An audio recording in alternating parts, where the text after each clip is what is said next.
The Director General of Voice of Nigeria, Osita Okechukwu, in an interview on the State of the Nation Aspheric TV tagged United Nigeria, applauded the President of the Federal Republic of Nigeria, President Muhammadu Buhari, for being able to achieve much with little resources. He also said the foundation of unity in the country is being laid by the President, noting that infrastructure will develop the people. He said prosperity and unity goes hand in hand, and we can get this by going into agriculture. To keep the people on job. Because what are you going to build that will germinate into that modern middle class at the rural areas is what they call the agro-industrial rural development. You have modern implements. You have experts that will teach the farmers how best to do it. And you have an agro-processing plant that will not allow any of the crops to destroy or peter away. Do you get that? Yes. Now, the projection of the country that is ours, our dear country, is that today we are the 7th in the 10th first rank of most populous countries of the world. And it's projected that in the next 2 decades, we might come 4th or 3rd. So when you could feed yourself with such large number of people, one, prosperity is enhanced. The issue of bitterness of today, or the rivalry of Amiibo, this one is Yoruba, this one is Hausa, will peter away. Why? Because prosperity and bitterness are not friends. Yes. So because when you cultivate prosperity, you harvest prosperity. When you cultivate bitterness, you harvest bitterness.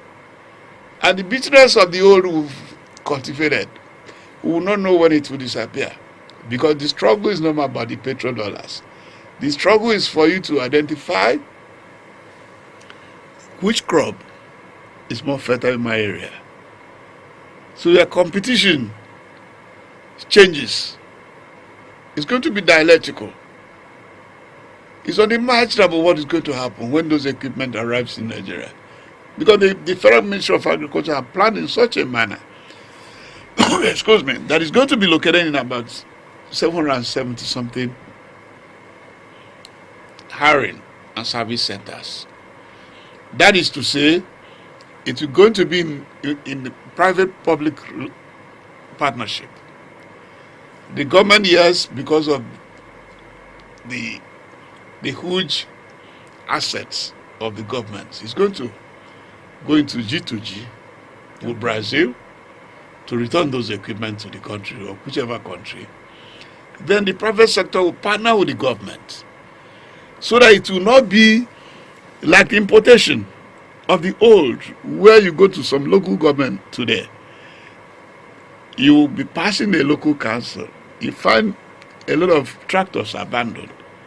It's not going to be the case because Mr. President had planned in such a manner that the service center is also the hiring center. So if you come around to hire a tractor for your maize and it gets spoiled in the farm, you phone back. They'll pull up a tractor to replace that one and take it back for repair. So it becomes a win-win. And gradually in the next 2 decades, a middle class will be built that had no idea of why the other ethnic person is your enemy. Or why because he's a Christian is your enemy. Or because he's a Muslim. Because prosperity comes, softens the heart, makes the heart more angelic. Because hunger breeds anger and hostility. So part of the hostility you've seen today is because of anger. If you ask them why are they fighting, I made a statement somewhere. I told them that if you think that the issue is ethnicity, no. If you think the issue is the religion, no. But these are instruments being used in order to corner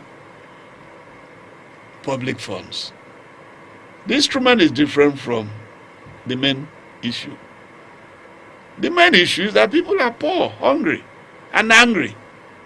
So it brings bitterness. And the bitterness is grown. And suddenly a young lad is being told that those are your enemies. They are the one making you to be hungry. Which is a lie.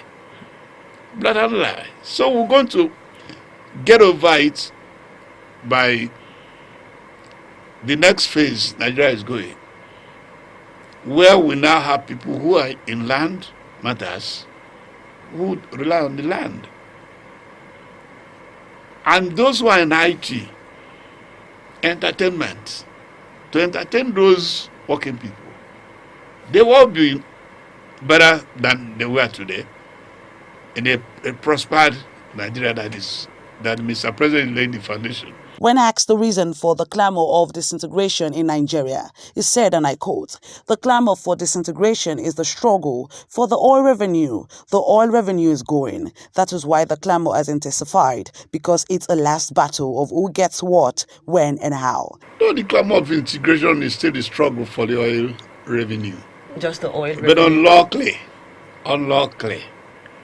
the oil revenue is going. There's a company called Tesla. It produces cars that do not use the PMS or petrol.